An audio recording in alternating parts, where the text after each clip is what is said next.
Episode 34, Premier Madden Podcast. I've spent over 34 hours talking about Madden on air and countless more outside. Joining me today to talk more Madden and add to my resume of pointless Madden talk is the official mole, fresh off a win. What's up, buddy? Yo, what's going on, Finn? Dude, you're on a tear as no one expected to start this season out. Yep. I think it's a good time to have you on to talk a little bit about that, a little bit about your experience back in Premier, what's changed, how you're feeling, what are your thoughts on the game, on the league, and then we'll talk a little bit about the game in general, man. I think now we have a good feel of what the game is.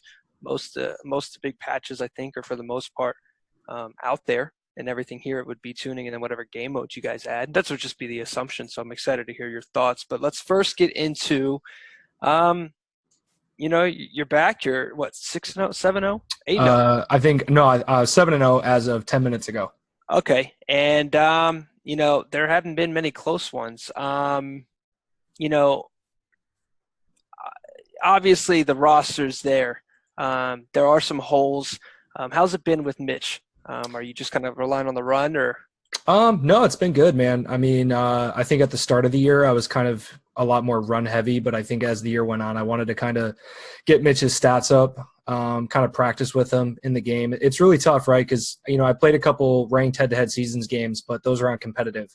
So right. You can take a Daniel Jones and start slinging the rock left and right. So it's been good, man. I've been trying to manage my throws. I try not to throw down the field too often. Just, it increases your chance of throwing inaccurate. So just try to keep it short, keep it to simple concepts. And, for the most part, he's been pretty accurate for me. Right. And though we could look at it and look at the competition at all and bitch and moan, you have played some tough defensive rosters. I mean, you just got done with the Chargers. You played the Saints. You've played the Redskins, which have no short of talented defensive players. You played Minnesota and Denver. So Denver's got the pass rusher. So fortunately, you've kind of won big in most of those. But I think you made that point, right, is you could either sit with Trubisky and, depend on the run now, right, and then later on down the road, instead of getting Trubisky's dev trade up or stats up, you're just going to kind of always be stuck with Trubisky until you decide to upgrade. And you're never going to finish low enough to draft a QB. Yeah, and I think too, like with Trubisky, like he's had a couple games where I've thrown 2 or 3 interceptions, but it just kind of gets masked by the defense. It's like I'll throw 3 picks and still win by 20 or 25 because my defense will carry me. Right. And Tariq Cohen will run for $150 with 3 touchdowns. Right. So as we approach, the back half of the season, and when we're getting into playoffs, what are your concerns? And I guess, are there any games you're looking to kind of test your weaknesses out? Because obviously you're by far, defensive side of the ball, you're first in points allowed, you're first in yards allowed, you're first in passing yards allowed, and you're second in rushing yards allowed. So the defense obviously is expected to carry, but is there anything in the back of your mind that I should probably be improving?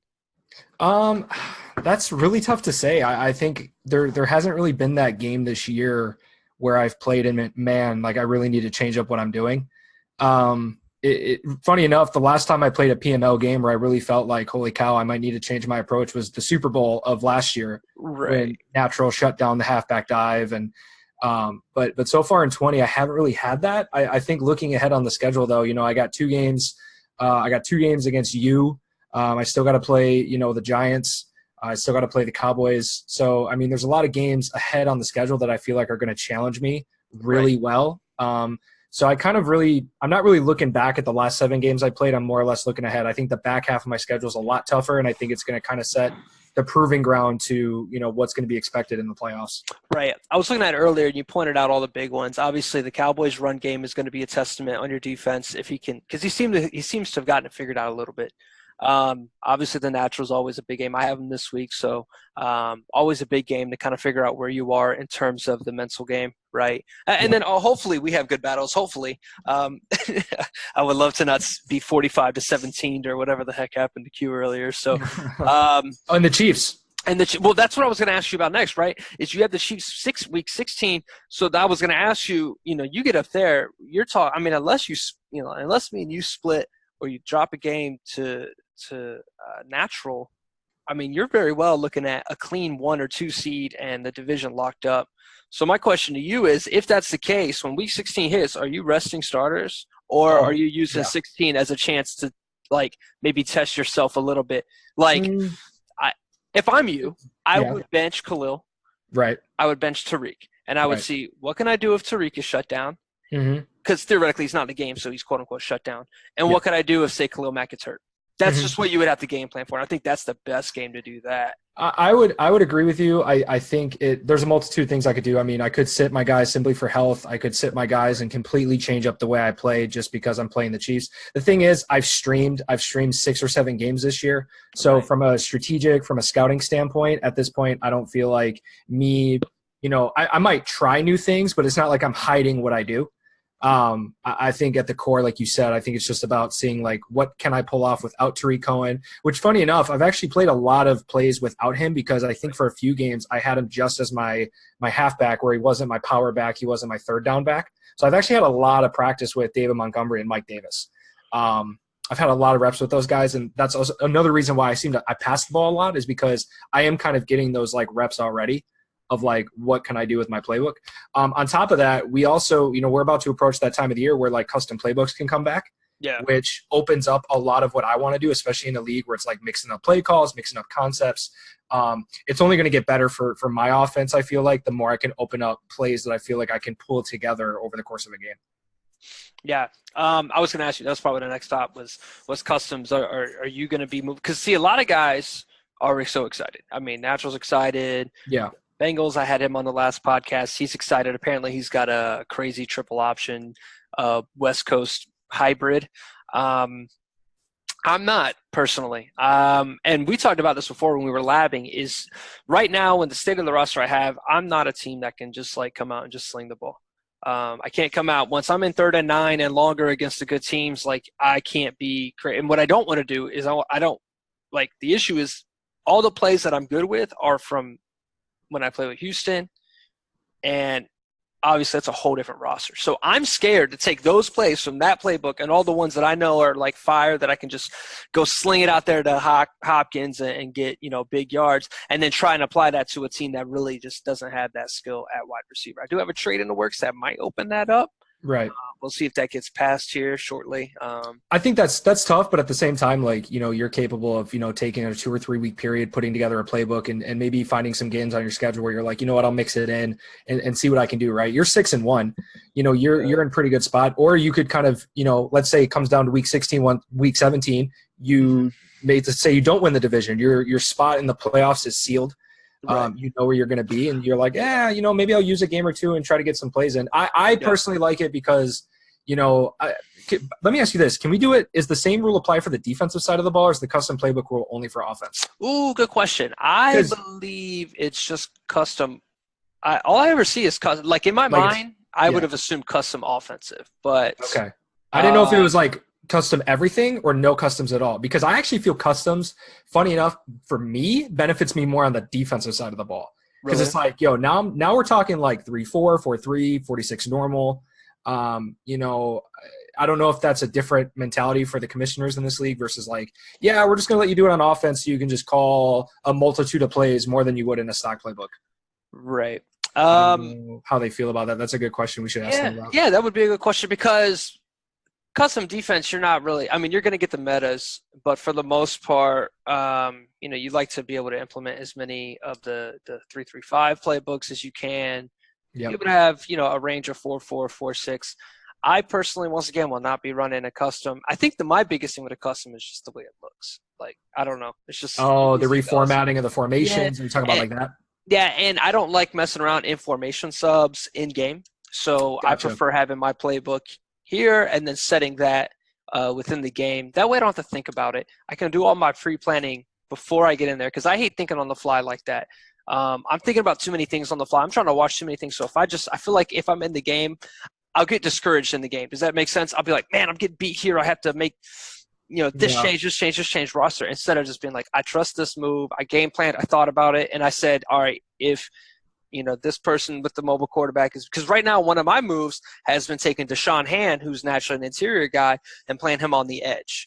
I have Noah Spence as the other pass rusher across from Trey Flowers, but he's really low block shit. So I'm like, well, I'm not preparing for the random guys I'm playing. I'm preparing for you Right. with Tariq Cohen. I'm preparing Right. for Saquon this week. And then my one loss against the Chiefs, I don't know if you happen to watch it at all. I focused – my whole game plan was to stop Patrick Mahomes. Obviously, that's the game plan. He threw for less than 100 yards, but I gave up 200 on the ground.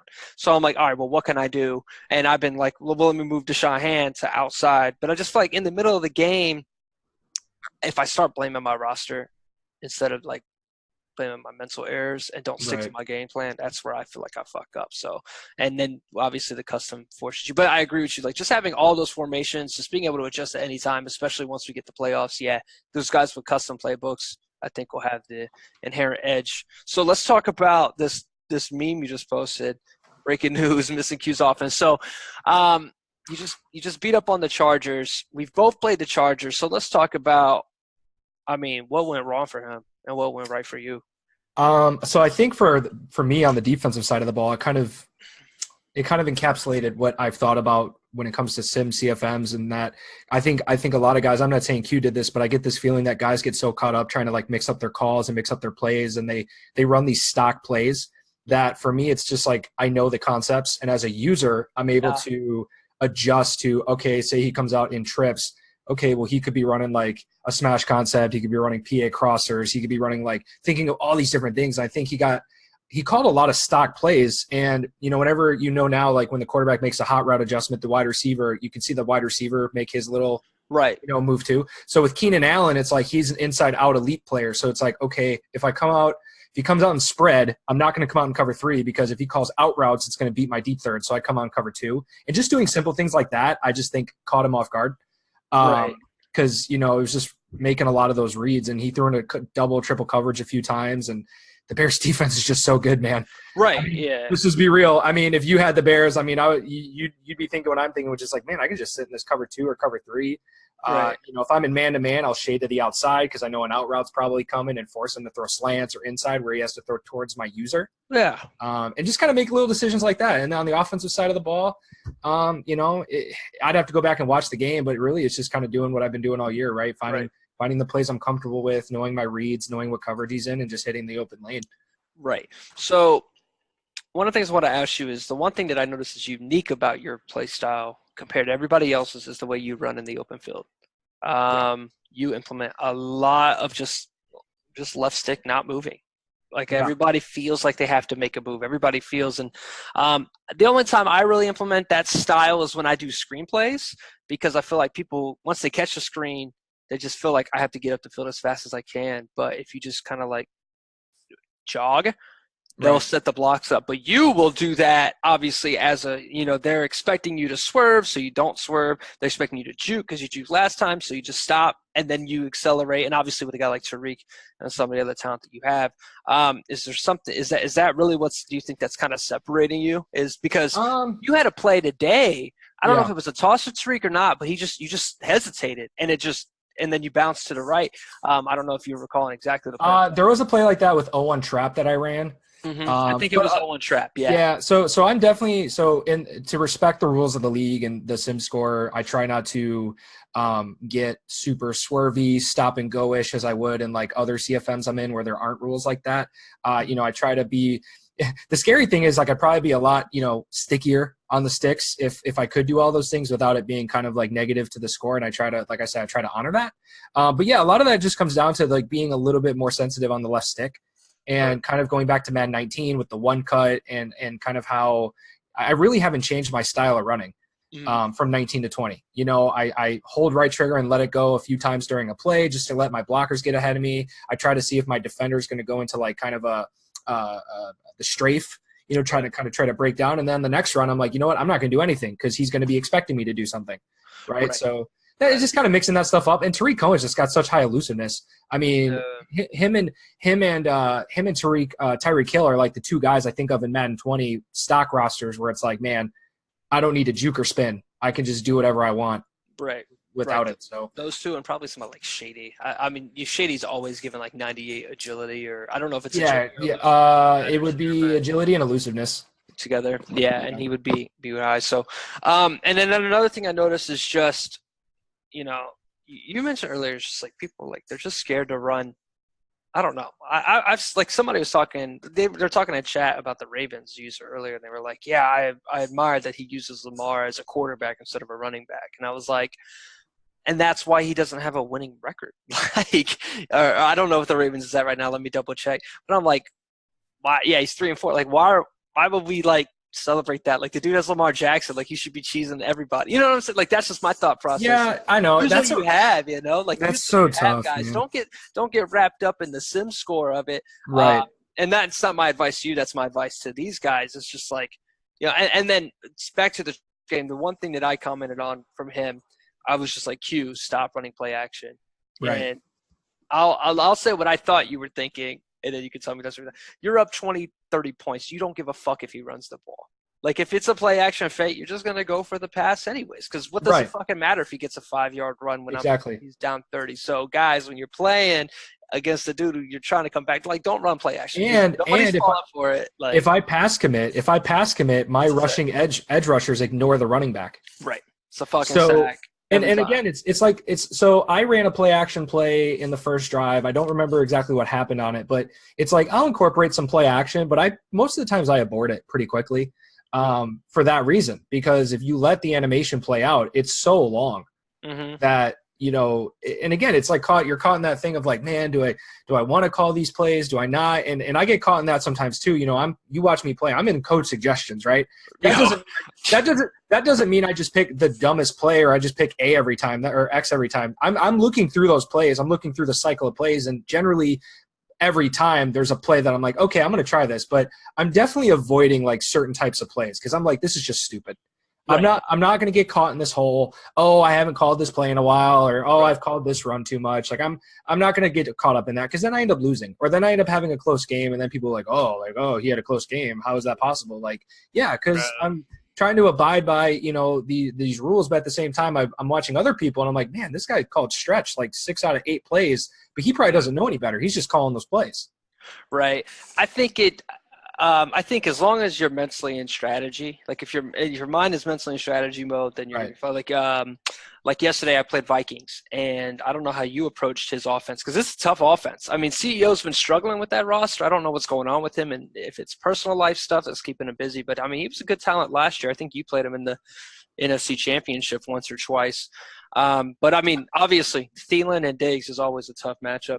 But I was like cover 4. Like, I came out and wanted to run quarters a ton, because the last thing I wanted to do was give up the edge to Cook. I don't know how you feel about defense, but my mindset this Madden is like, I need to stop the run outside first. If I can just discourage him from running stretch, then I'm going to be fine. So I'm coming out in quarters a lot, and I was calling it a lot, but strategy-wise, when I went back and watched it, because I'm constantly thinking about like the strategy and down and distance situation, I think it is evening out. I think you might be under a bigger spotlight though than maybe me specifically, so I understand your concern, because as more of as an advocate from EA and guys like Cookie Boy, you guys are all going to be a little bit subject a little bit more. But I think I think these guys will be fine, especially like you said, because there's dudes that are coming out and they're running stretch. My favorite though is when a dude commits to a defense and it's a god awful defense, like 3 match.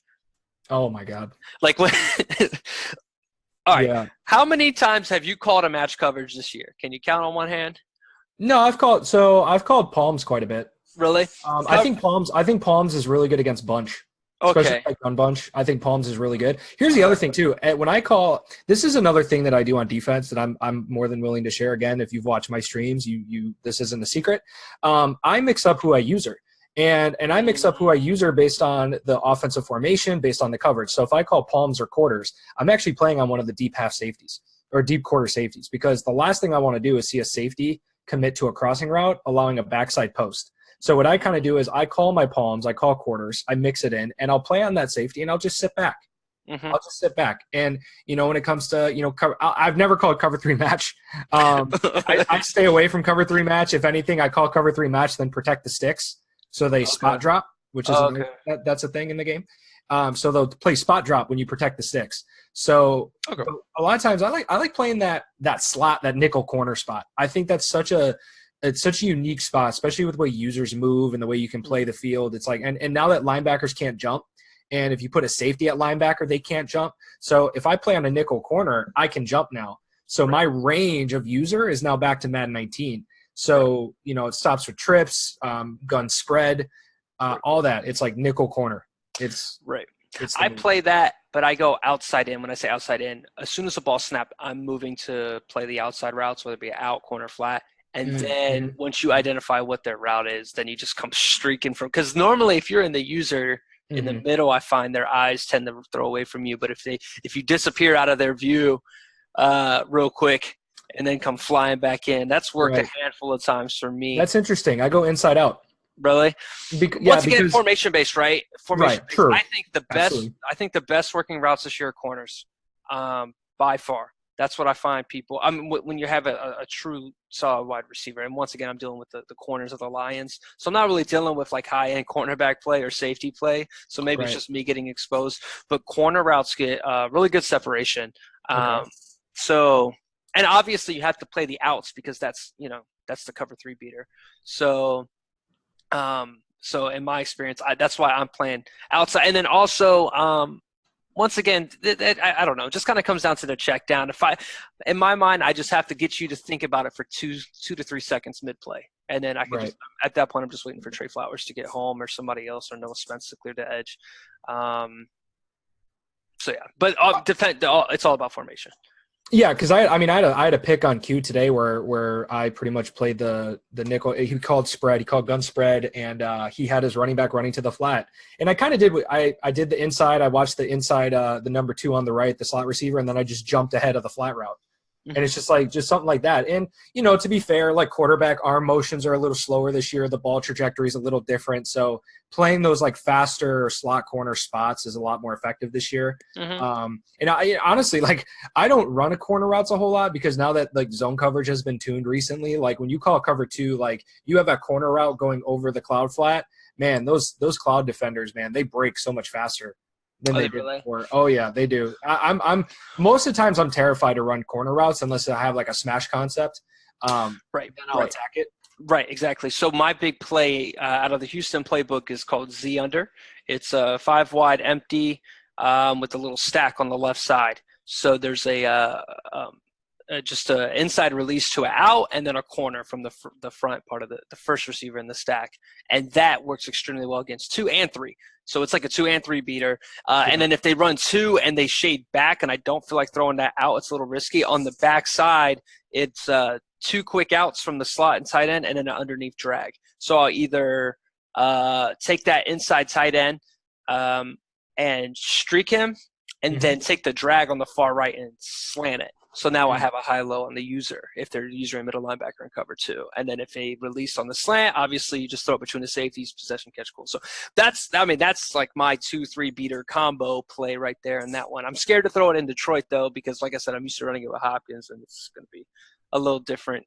This one has been my 2-3 beater is double slants.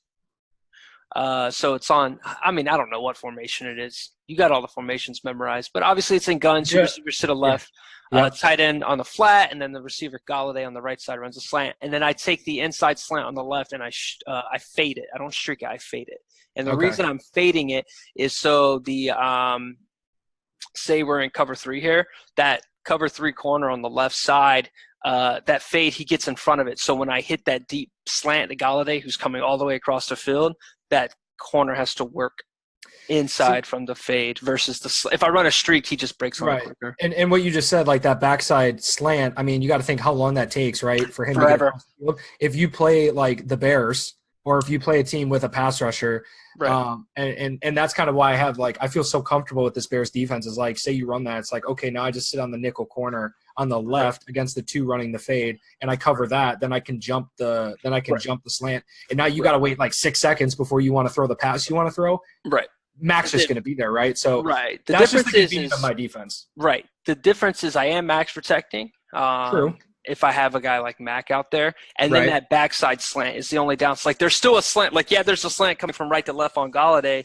but if you're playing that because I've run this play already, chances are I'm going to hit Marvin on the other side. Right. It all depends on how you game plan. Right. Obviously, you can counter that.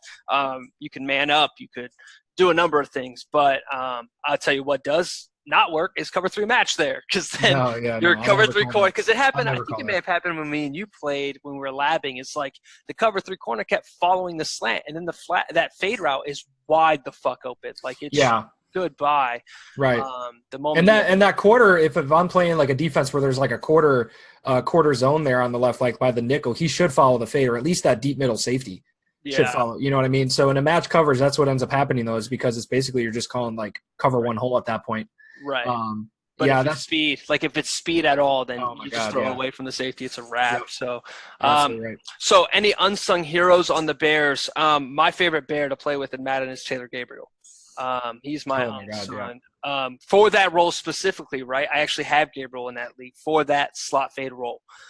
Is there anybody? Are you deving anybody in the back pocket? Emmanuel Hall, is he on your radar? Or are you just kind of deving Tariq and trying to get that running back as good as possible?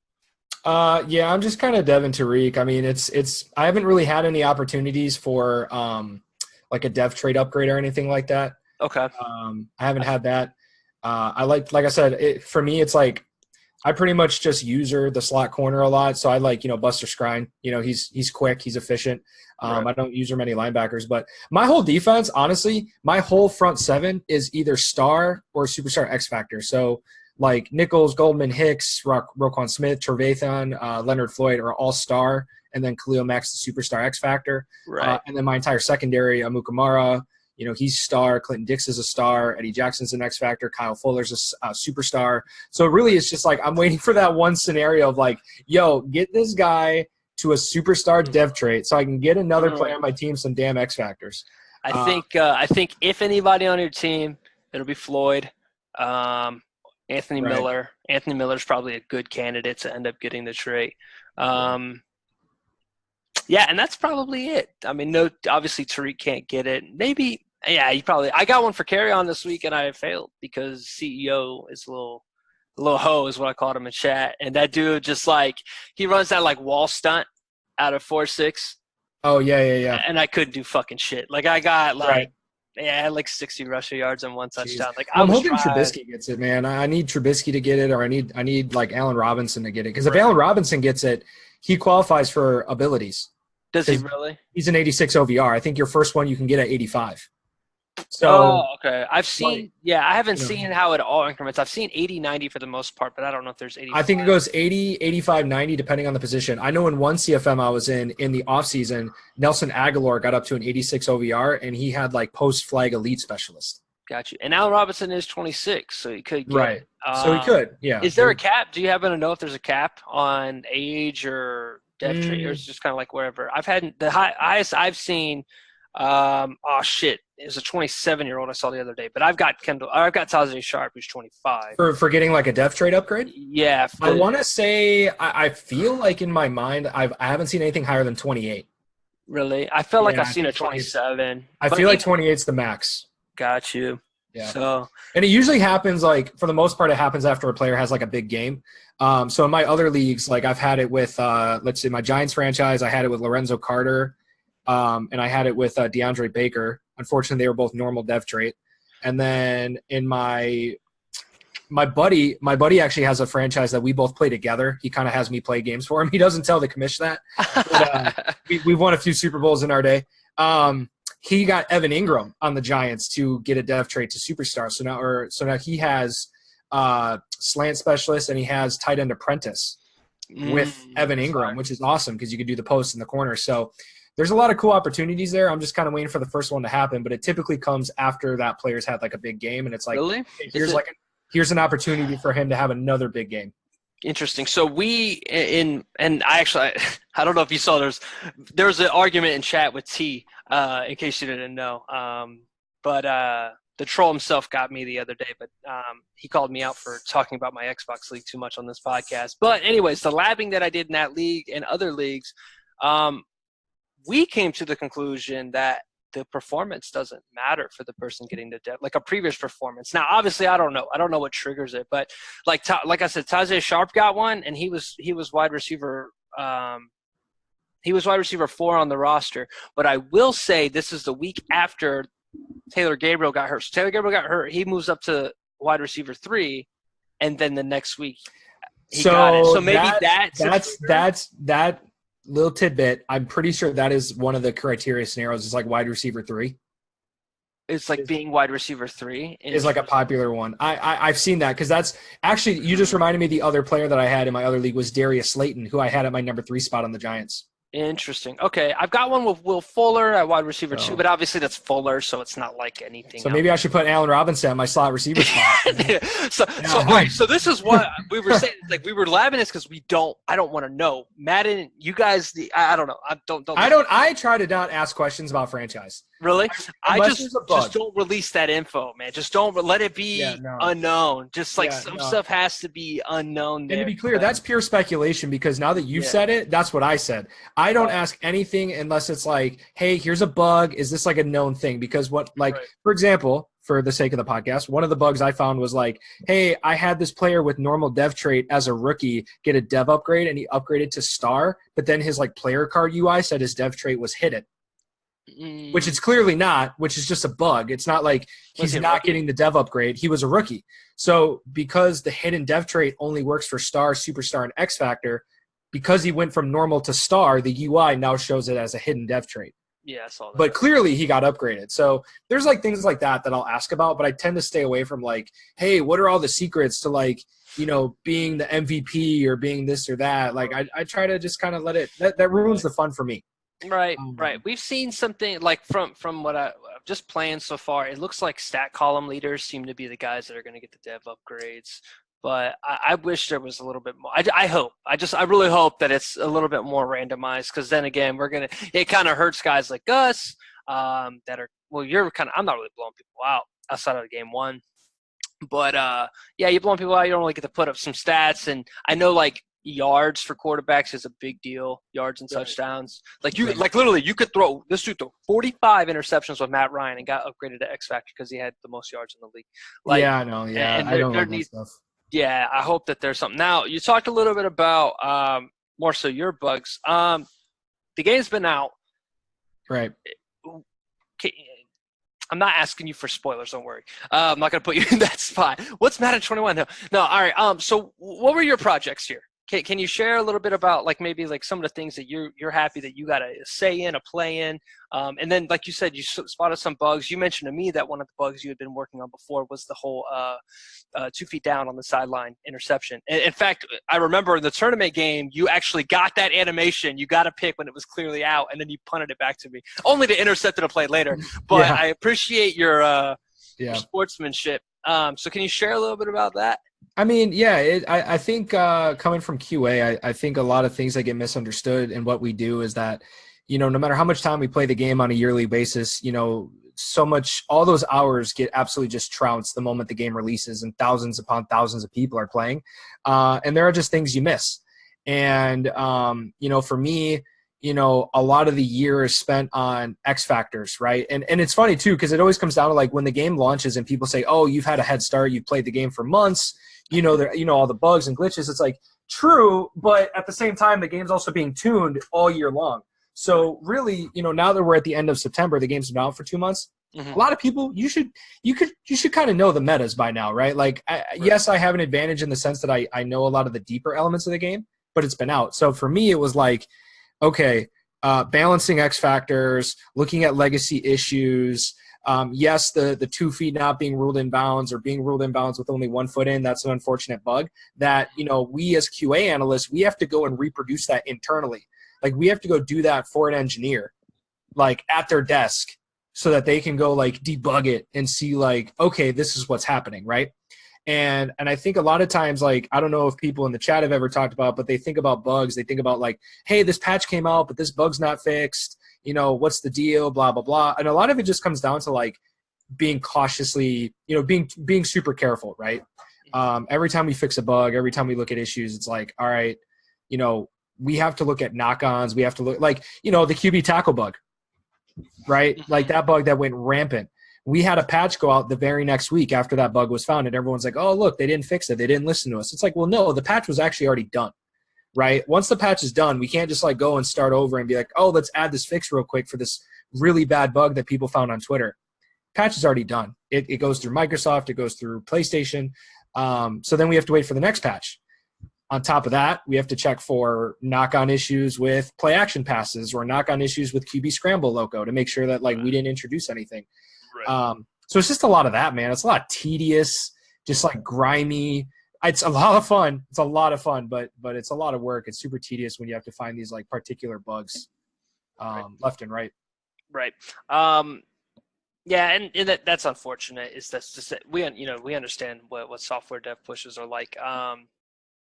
Because it hurts because you want it to be right. Just like I know, like one of the big things that's kind of been looming has been that hidden dev reset counter.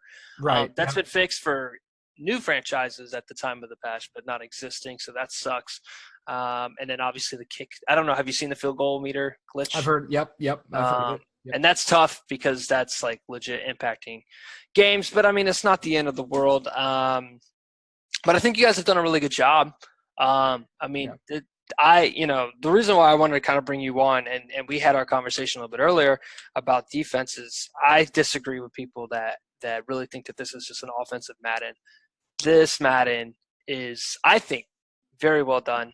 And if you got the mind for it and the preparation for it, it is a very defensive. Now, yes, it is very hard to stop the superstar players, but I think that's just new, right? And we talked. Did you happen to listen to the most recent episode of the podcast at all? It's okay if you have. A little bit of it, not all of it. We went into detail about superstar traits, and obviously you said that was a big focus for you guys this year. I'm not gonna ask you to reveal anything, but did you have any? Do you know if there were any traits that like were just like almost made the list but didn't? Because we were kind of brainstorming some. Yeah, of course. We had a lot. Yep, we had a lot. I think over time it just comes down to managing, expectations and making sure that the ones we do have, we try to balance as best as possible. Gotcha. We know that it's not perfect. We obviously, I think the big thing is coming from the competitive community and working as a competitive analyst. It's like I see a lot of the MUT feedback, which is, hey, the game's all run. It's very run. Yeah. Yeah, right. Win without passing. Is that how it went? Right. And a lot of that, according to those guys, and I talk with those guys in DMs a lot. They hit me up with their feedback, and we do what we can to pass that along. I'd say from a reg standpoint, the feedback's been really good. I think the game's a little bit. The game obviously plays different, right? Because you got a lot of teams in the league that don't have a superstar running back or a superstar quarterback or wide receiver that you can just absolutely abuse. Like I have sorry to bring up another CFM here, but another league with the Saints, I have Michael Thomas, and I'm getting him in the zone every game, and I'm just throwing it up to him one-on-one because the guy I'm playing doesn't understand that he has to double Michael Thomas. Right. So the guy's leading the league in 6 games with 15 catching touchdowns. Right? Like it's just a lot of things where we just need to. One of the biggest things that I want to see moving forward, and one of the things that I feel passionate about, is we need to teach people the counters. We need to teach people the deeper elements of the game. Because when you do face a Michael Thomas or you do face a Patrick Mahomes, like you need to know what to do to counter it. Escape artist is another one, right? Like people think it's OP, but then you talk to another guy who's like, well, no, I just contain and spy and I'm fine. Right. Well, a lot of people don't know how to contain and spy. A lot of people don't know that that's the counter. They're like, well, I have an unstoppable force, but the unstoppable force can't keep up with them. Well, you got to contain. Right. So yeah, like the one thing I had was I happen to have a defender, an edge rusher with the tackle. Shit, what was it?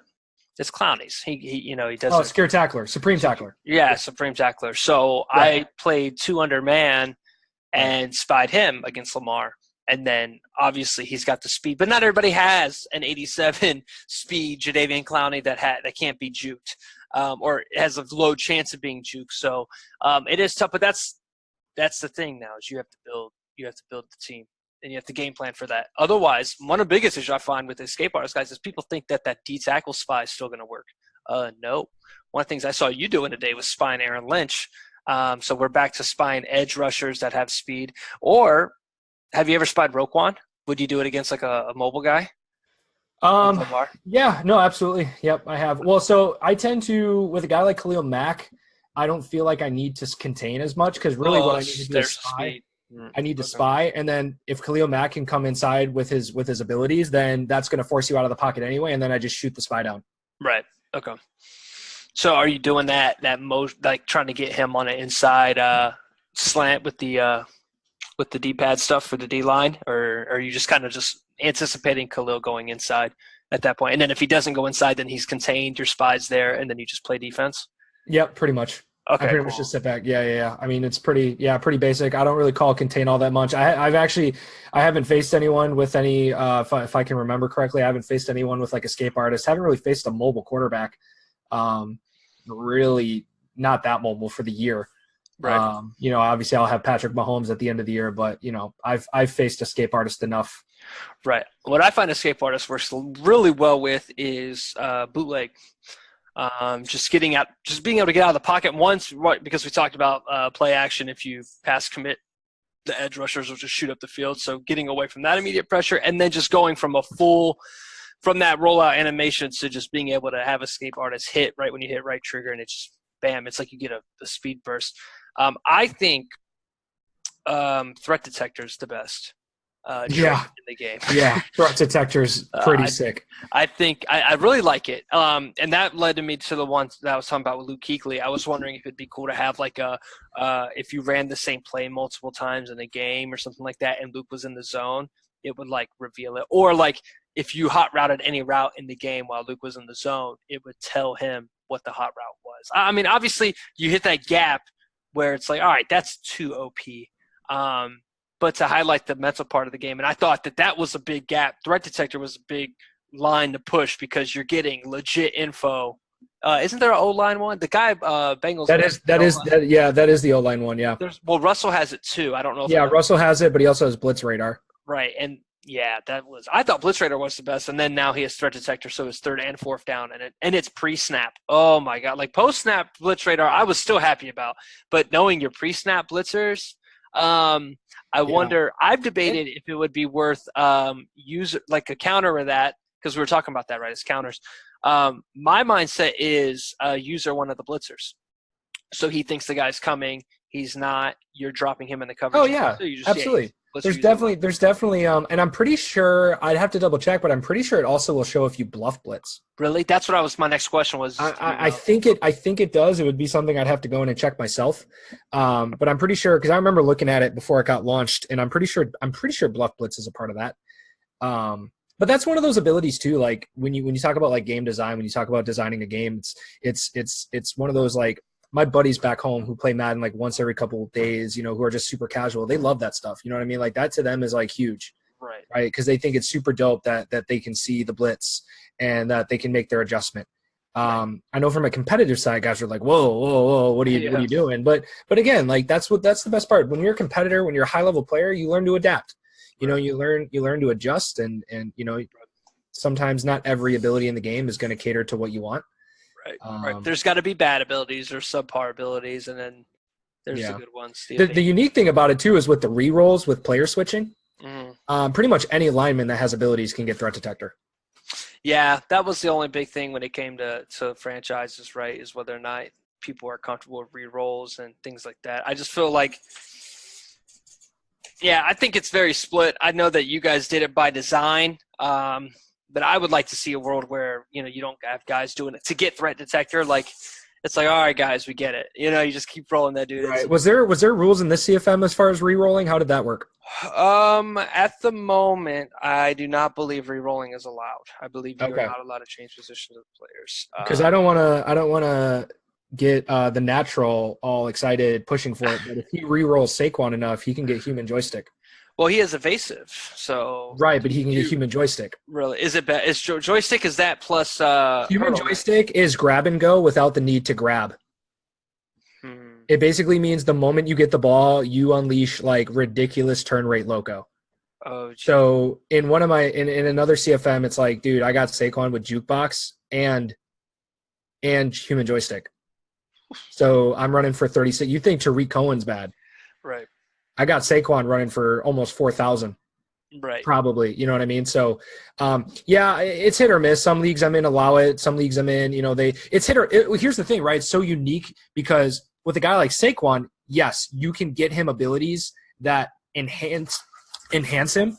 But I had Kamara in my other league, and I had to re-rolled him because I was like, I wonder what other abilities he got. And honestly, I did not like any of the combination of abilities I got, including the X factors. Mm-hmm. Over his actual stock abilities. Right. So you're kind of risking it a little bit because the abilities you get on the front end might not necessarily are tied to the archetype that player has in franchise. So you could have completely different abilities that are just completely off the rails, and you'll never be able to get back to your original ones because those require a separate archetype. Right, right. So there is a little risk to it, but I understand why people, like especially online leagues, wouldn't allow it. Right, yeah, because across the board, you're just going to have, at least for some of the positions, especially the O-line ones, with how good threat detector is compared to some of the other ones. That one's unique. Yeah, that one's unique because every O-lineman can get it, whereas like other positions, it's not like every quarterback can get escape artist. Right. You know what I mean? Like Baker Mayfield, I think, has escape artist in this league, doesn't he? I don't believe he does. I'm going to look because I'm pretty sure in my other league, in two of my other leagues, he is. He has. Is it due to rerolls? I don't think he has. I don't think it's due to rerolls. It might be. It might be due to rerolls. I know when you start a franchise, it'll change player stuff. Like Juju goes from double me to rack 'em up. Now, my question to you: this was something that we did back when we were beta testing. Okay. And you were whipping my ass. Yeah. You were whipping my ass. Pro reads. So this is some more Madden tips from my man Mole. I mean, across all the leagues I see, the guys that have the the leading traits set. Rivers, Brady, pass lead. They are fucking struggling. Every single one of the users. Like, seriously, this dude has already benched Tom Brady. This dude's ready to bench Drew Brees in another league. Like, they're just like, we don't know. So what is it, like, what's the tips? Just like, how do you even approach having those traits? Because it's throwing people off. They're throwing way too many picks.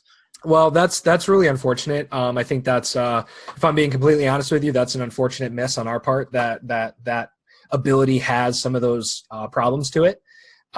It's really all dependent. It's hard to explain because it's all specific to the type of route you're running and what type of pass lead you're doing. You'll have like drastic ones, right? Where if you call a slant and then you try to throw underneath on a slant, you'll find times where like he underthrows it so badly it like hits his feet. My personal advice would be go into practice with one of those quarterbacks. If you have them in a franchise, go play offense only and just literally lab the pass lead. Because you're going to learn, like, there's some types of routes that I will, like, I have Breeze in my other league, I specifically only call certain routes if I want to pass lead because I know that if I try to pass lead a certain way, it's just inaccurate. And the short answer is those are just bugs. Got you. So you think they should just be patient about it and not turn away, or do you think that just because of how accurate the quarterback is, like to not even lead it? Like, what is the difference between just a normal lead and a pass lead with these players, or is it because of they have a wider scope of where they can place the ball depending on the left stick movement. Like, for example, if I call a trips left and you're coming on cover 2, right? And it's just basic cover 2. There's no mid read, no nothing. And I want to pass lead inside to that number 3 running a streak. If I have pass lead elite, I could put that ball literally in the dead center of the 2 safeties and you're not going to catch it. Or like, you're not going to get to me. I'm going to catch it as the receiver. Whereas like a standard guy, he's just going to like barely throw to the inside shoulder and that safety's probably going to be able to come down and pick it. So there's specific routes where I'm like, I know this ability is going to dominate. But then you'll have like a corner route where I'll throw the corner and then I'll pass lead to the right and down to try to throw underneath the like deep third and I'll underthrow it by like 5 yards. And all that means is that from the design standpoint, that player has a wider radius in which he can hit his spots. And sometimes that just leads to inaccurates. But like I said, it's really unfortunate because I know some competitive guys have passed on that feedback too. Like one guy took out Breeze in a tournament to put in Teddy Bridgewater because he's like, I'm not dealing with this. But that's just things we monitor. Yeah. That's things we monitor. That's things we look at. We're always trying to tune it, but we have to be careful, right? Because if we tune one route, that might mean another route breaks. Right. And that's just stuff we always have to be cautious about. Yeah, I think it's good to have that, but I think it's just one of those things where it's like, how do you code it? Because it's like you're giving this player this extended range, this extended ability, but it's like, I'll tell you this, and again, the more you play with those guys, the more you learn. I got Breeze leading the MVP race. He's got 28 touchdowns to 4 picks. He's throwing 71% accuracy in my league. So once you kind of get the gist of what these guys' ranges are and what their kind of their route trees are with the pass lead, you'll be fine. It just comes with practice. Right. Yeah. That's the biggest thing is these guys are. That's what I asked him first. I was like, "Hey, are you playing games other than your franchise game?" He's like, "No," and I was like, "Well, Yeah. that's your problem. That's It's probably time, your bro. biggest problem." I get it. A lot of these guys, in our league too, it's like I'm sure time is limited. Your Madden enjoyment comes to the franchise. And when you play people who just happen to play more than you, who've labbed, who've practiced their defenses and their schemes, you're on the short end. Right. It's unfortunate. But Right. So back to Premiere. yes. So, hmm. But to ask you, I wouldn't say salty. You've been a savage dog in chat this year. You've been, Yeah. you've been on top of it, man. You're popping in, throwing. You're not even throwing shade. Like it's not even like a little Nah. You're just like. So is it just for fun? Is it just shit? Yeah. Oh my Yeah. God. Of course. There is not a single person. Like, here's the thing. I love to troll. Oh Like yeah, me yeah. making the like missing breaking news thing. That's just because I'm a degenerate who sits on Twitter all day on his phone when he's not at work or something, like just looking at memes and thinking, man, I could do that. I could be a content creator just with memes. Right. I like to talk smack when people say something about the game or, they complain about the game, and I like just to say they suck. I just like to have fun with it. I feel it. I feel it. I do that. I do it in my other leagues too. It's just my new thing, my new mentality. I think you got to be a savage. I feel like sometimes people really the biggest thing, the biggest issue with Madden chats is that at their core, like everybody's just so different, and then you run into dudes that just like the dudes that just like would never be caught dead in a Discord chat. Like Q, like none of Q's friends are like in Madden CFM Discord chats, so he doesn't really like.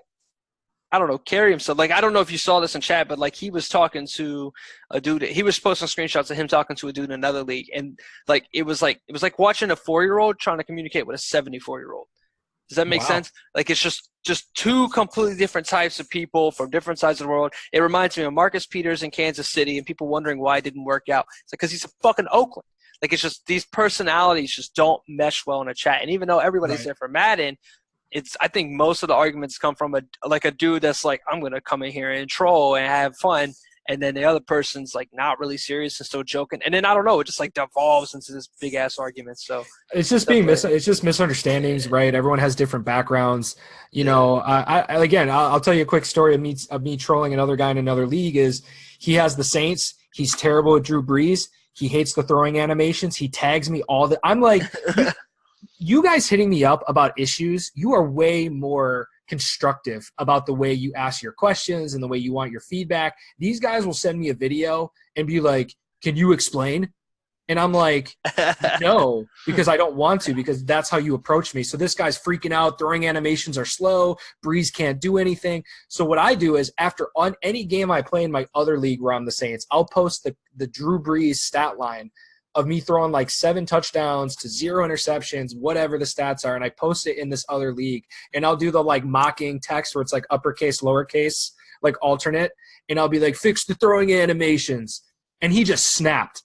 I mean, he snapped with the whole like, you work at EA, blah, blah, blah. And I'm like, bro, chill, man. I'm just teasing. Like it is.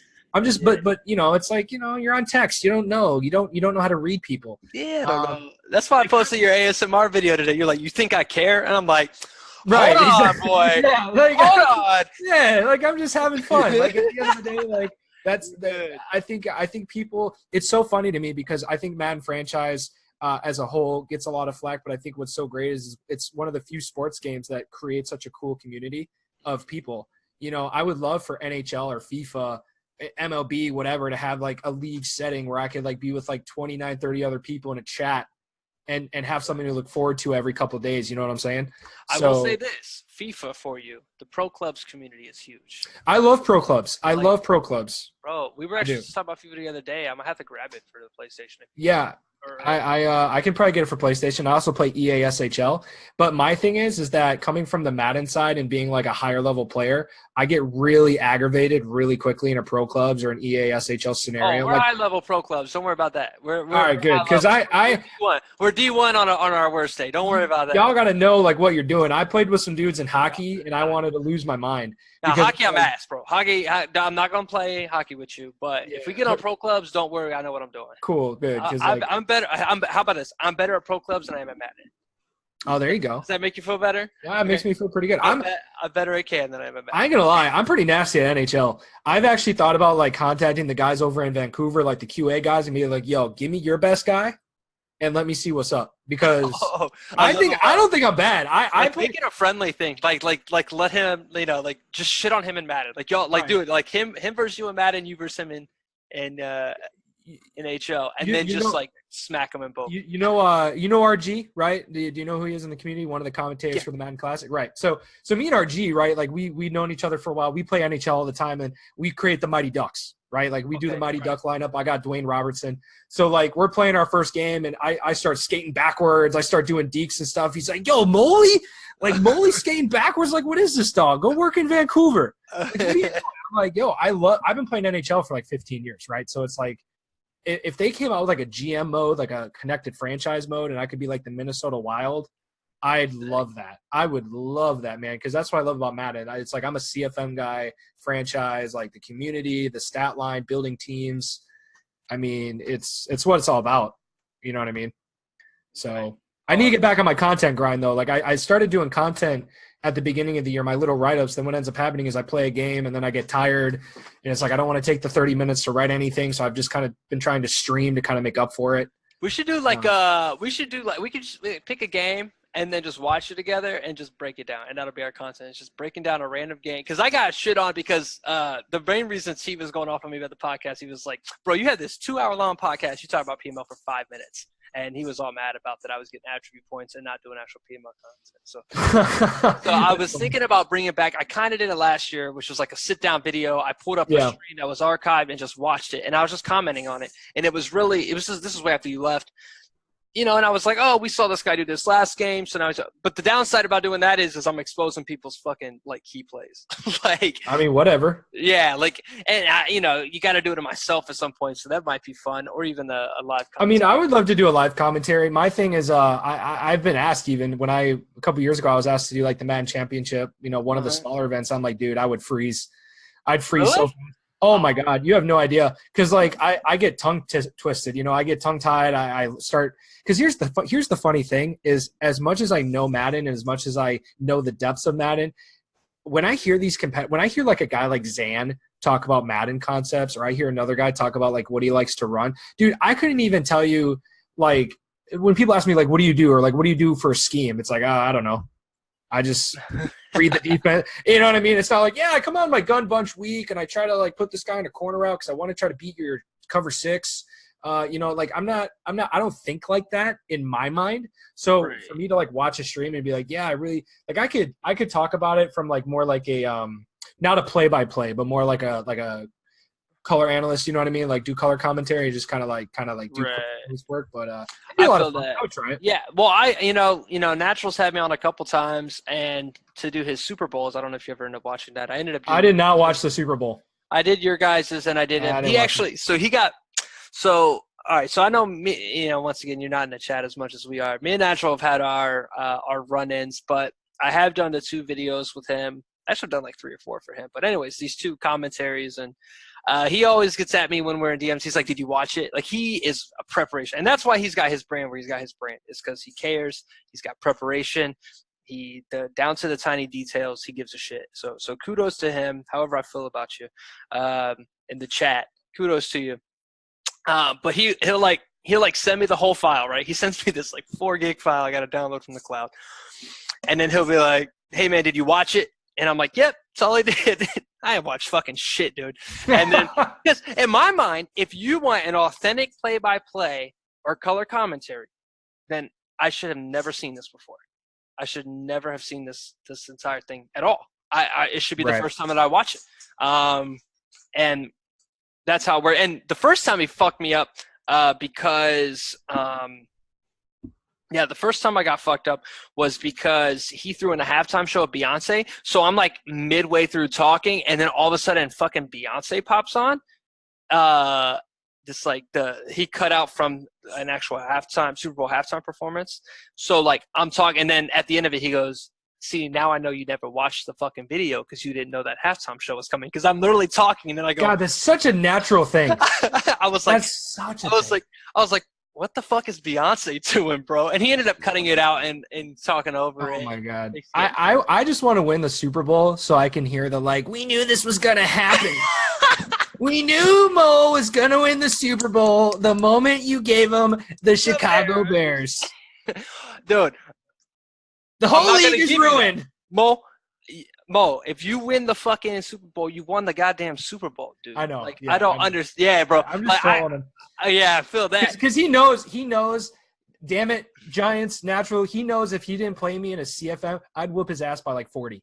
I was so terrified to call. Honestly, I should have just set the stupid sim score to the side and just been like, I'm going to run halfback dive down your ass like 17 straight times. Well, Dalvin got hurt, right? I would have done it. I would have done it with Latavius Murray or whoever the hell I had as my backup. Instead, I'm like, the whole year you already forgot. It was PA Waggle against just like cover 3 and just throw picks. Not to make excuses. He played a great game. I'm just talking shit. But this year's a different mentality. I will do what I got to do under the respect of the rules, but I will go as gray line as I can to not be just absolutely just shit on by everyone. But yeah, I'm looking. Well, I can't play him in the Super Bowl though. I'd have to play him in the NFC Championship. You get him this year. I do get him in the regular season, and then when he records the game, and then I finally get to see it on his channel in April of next year. And I'll go back and watch it. That'll be great. Just good reminders of the past. That's why I said I didn't. The one thing I said is he's like, "Did you watch the Super Bowl game?" I'm like, bro, it's like May. I'm like, that game ended in like late January. I'm not watching this. I'm not. I'm sorry. You won. Congratulations. Yeah, like, well done, Laddie boy. Like, it's over. I've been moved on. I do want to start. Last thing I'll say though, for PML specifically, is like I do want to start watching more streams and I was gonna ask you. Help people. I think a lot of people, like we actually talked about this a while back, is that guys are going to have to learn a lot of the deeper parts of the game, and I think that's lacking. When I see people, throwing 25 yards down the field, or if I see people running stock plays, I don't know why they're not trying to hot route or mix things up, especially on the defensive side of the ball. Like, a lot of guys come out in basic alignment, just base alignment. And I'm just like, bro, I know what you're in. Right. Like do little things. And it's like, I just want to kind of watch streams and just try to help people out, because I think there's a lot of people that they don't know that high level. And I think that would help make for great competition. Yeah. Because our league, like most CFMs, it's very top heavy. Very top heavy. And until there's some sort of customization to divisions or conferences, which I've wanted for years, going back to like the NCAA days, you're going to have that where 3 years down the road, it's like the same teams are winning divisions, the same teams are making it to the Super Bowl. I try to help out the bottom tier guys as much as I can. Right. I think, watching streams, I do detail videos. The ESPN Plus series detail. I kind of copied that. So I literally have 2 uploaded, a third on the way of just one of our CFM games. Let's just break it down. Not play by play, but pretty much. If I did full play by play, it'd be an hour and a half long video. But they're like 20 minutes, which are tough to do. Right, that content. It's hard to sit down and make a 20-minute video that you completely plan out. But I have pausing and on screen graphics Like the dude's biggest issue, right, is 3rd and 17. You're the Browns. You got the Patriots in 3rd and 17, and you run 46 cover 3. And you're like, what are you doing? You have your worst linebackers on the field. Like personnel cover like that. I don't know how we bridge that gap, but I think you're right. Like that's my biggest thing when I'm watching the streams is I end up turning off a lot of the streams in PML because I'm just like, this is not a mental battle. It's just kind of like who's going to get the craziest animation next, because I'm watching Q run play action passes from under center when he's down 30, and then Khalil Mack sacks him, and we wonder why. Why? I want to see, and again, another thing I told you months ago was I want to see people use their abilities, right? I want to see, here's the thing: if you have the Saints, or if you have the Falcons, or if you have the Texans, your best receiver should be dominating the reception mark, not to 50%. I know there's percentage rules to it, but your guys, you should be trying to throw to him quite often. When I watch these streams, I'm just not seeing that. And it's just frustrating. It's you have abilities. Right. If you have an apprentice ability where you can change hot routes, you should be doing it every play. Right. You gotta hit him. You gotta hit him with it. Set up some schemes, guys. Do something. Please. So when people say oh, Mole works on the game, he works on EA, he knows it. No, I just make adjustments. Right. Right. Like I do. I'm a good user and I make adjustments. That's literally what it comes down to. The game's been out for 2 months. If you haven't put in the time to do it by now, you're probably not going to put in the time to do it for the rest of the year. But that's the reality of it. Is if you want to be the guy that can improve in his CFMs, it's like guys invest all this time in drafting, and that's cool. That's the part of the franchise you should enjoy. But people spend so much time in my other leagues trying to draft and trade. It's like, guys, spend this time like trying to get better at the game, Right. and right. you'll do something. You know what I mean? So right now, unfortunately, somebody's got to be the bottom tier guys. So I guess you can enjoy the team building and enjoy the fun. My only complaint with that is when it's like obvious, like when you're just giving up like absolute like your talent for just like nothing, and that's the only concern I have. Like I understand, like we can't fix everybody.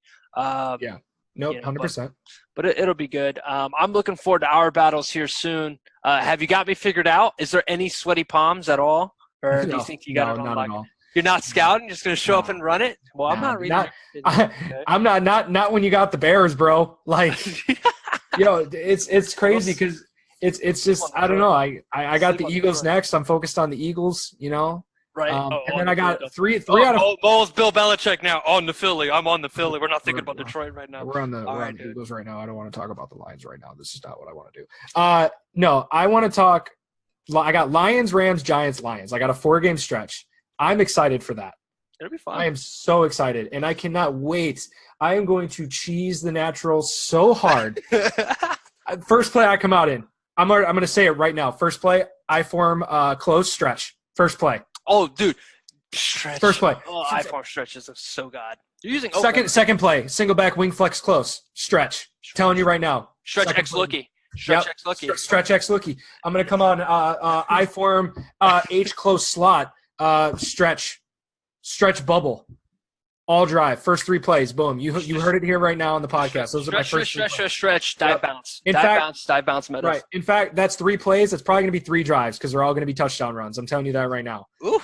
Nah. So you're not feeling the Lorenzo Carter height that he's got going on? I don't have abilities. Like, oh no, Saquon, save me. Like.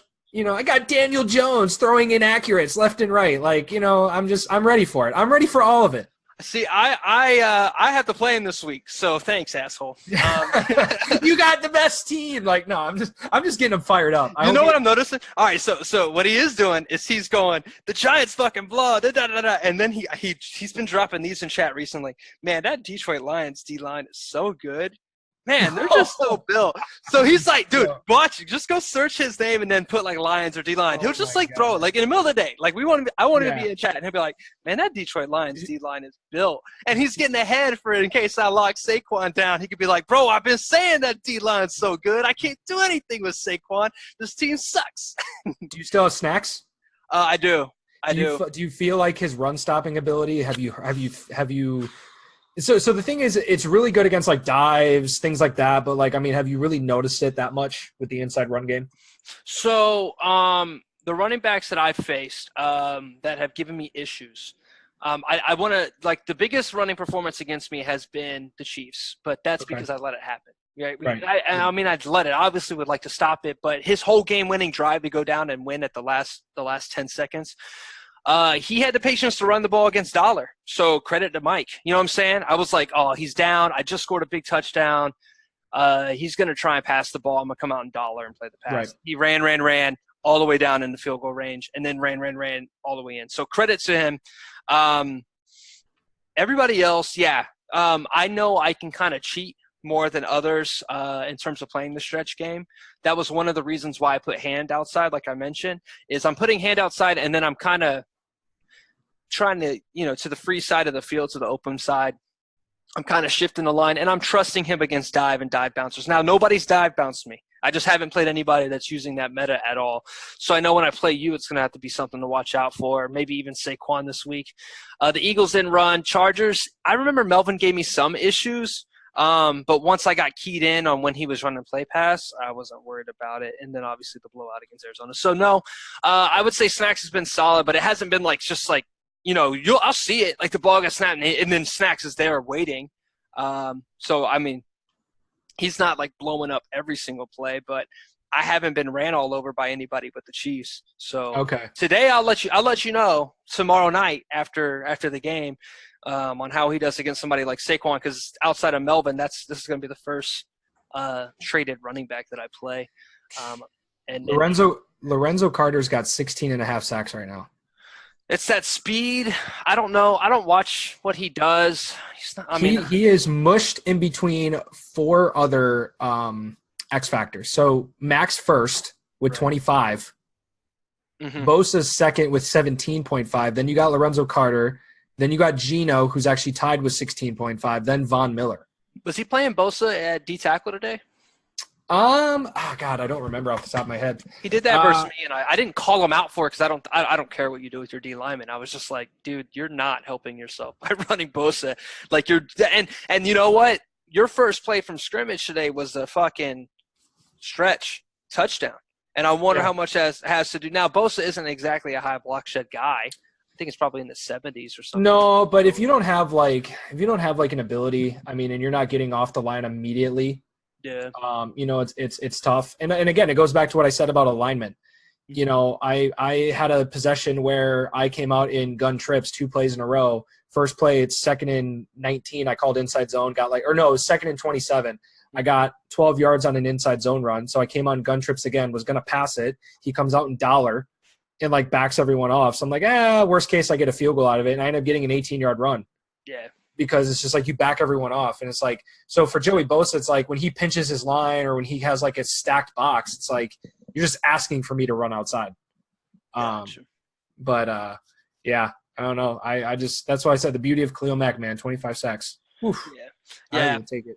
My big thing has been Gerard Davis. It's like once you get past that first line of defense, because normally I take Jelani Tavai and I just play your stretch. Like I'm trying to get you cut inside as soon as possible, and then you get that punching animation where the like linebacker just like clobbers him and then runs past him and points at him. You know what I'm talking about. Gerard Davis seems to get that on everybody. So that's been like my run defense, and then pass defense has been hoping to God that they throw a ball late, because we're not there yet. With our linebackers. Unfortunately for you and our matchup, you don't have an elite tight end. That's what I'm really like. I'm getting carved up by tight ends, dude. So I don't even know what my throwing the ball.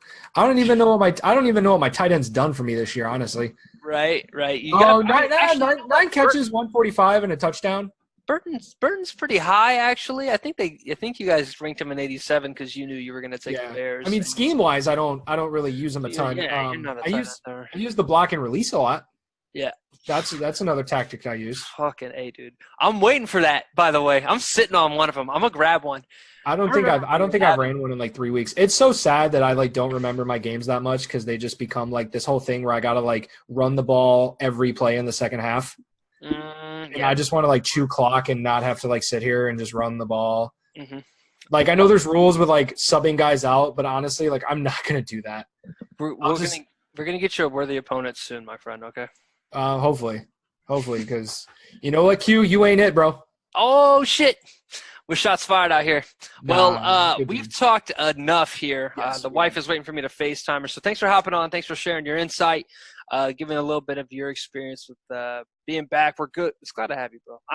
I'm excited. I know I got a game this week that's tough, but I'm looking forward to our matchups to see how the labbing went, to see if we are. Because, at 2 months, 3 months in, there's no excuses of, oh, you had the game earlier than me. We're coming after Mitch, and we're coming with no excuses if we take a hot L. But I can't wait. It's gonna be fun. Looking forward to the next the second half of the season. I'm having a lot of fun with it. Put you on the radar. Maybe we'll get some live comms going. I do want to do a quick shout out. I know I got you, but we're getting tons of fucking views, dude. And I didn't realize that. JT posted the stats. Our last 3 or 4 episodes have been in the 300s in terms of downloads. I don't know who the fuck. I don't know if it's just my mom listening a couple hundred times to help me out with the grind or what. But there's a fan base listening to this podcast that extends past PML. So I wanted to say thanks to you guys. It's been a blessing because we can bring guys like Mole on who work on your favorite game and provide insight and kind of help you guys understand that they're not the big, bad, evil overlords that you think they are, that they give a shit about the game. And he's not just here to take your money. You're not taking anybody's money, are you, Mo? Nope. So just the money we're throwing down on these little bets, right? You got a hot 10 on it. You took my money in the tournament, you piece of shit. Oh, that's right. You know what I bought with that? Packs. No, I'm just kidding. No, I honestly, I forgot. Oh, I think I bought like my cousin like Xbox Live gift card or something like that. Yeah, because it was right around his birthday, my birthday too. So buy a pocket pussy next time and go fuck yourself. How about that? but nonetheless, well, guys. not. I was gonna share this with people in the office, but you just ruined it. So I'm just kidding. My name is Brandon Finley, EA. If you want somebody to commentate your stuff, let me know. No, I'm just kidding. I'm just like shameless plugging. Hey, Nick Mazesko did it. I mean, hey, dream can be alive, man. You never know. You let me know. I got you. But PML folks, podcast listeners, reach out to the Twitter, Premier Madden League, and shoot us some questions. I would love to open up a mailbag. I know we don't have like a huge engagement community, but there's 300 of you listening to this podcast on the regular. So thank you guys so much. We're looking forward to bringing more guests on. Dustin, if I can get Dustin to stop going to every NFL team and upgrading their attributes, if he could just stay. I see him every other week, dude. It's like, oh, I'm best friends with Patrick Mahomes now, and I bet it's annoying to listen to in the office. But anyways, I see other videos. He won't come on the podcast again. But him, we're trying to get Swami on. We're trying to get all these, maybe we can get Cookie Boy in here. So stay tuned. Make sure you guys are tweeting at those guys, letting them know, hey, we listen to the podcast. We want to bring you guys on. But most of all, once again, thanks for listening. It is the biggest Madden podcast by far. It might be the only Madden podcast that isn't like strictly on CFMs. So that's cool too. We found the niche market of video game football virtual podcasts. So I don't know, but it's working out. Thanks you guys so much for listening. If you do want to join Premier Madden, we're a PlayStation League at the moment, premiermadden.com, and then fill out the form to get in. Mole, thanks for coming, bro. Thanks for having me, man. Appreciate it. All right. We'll catch you guys next time.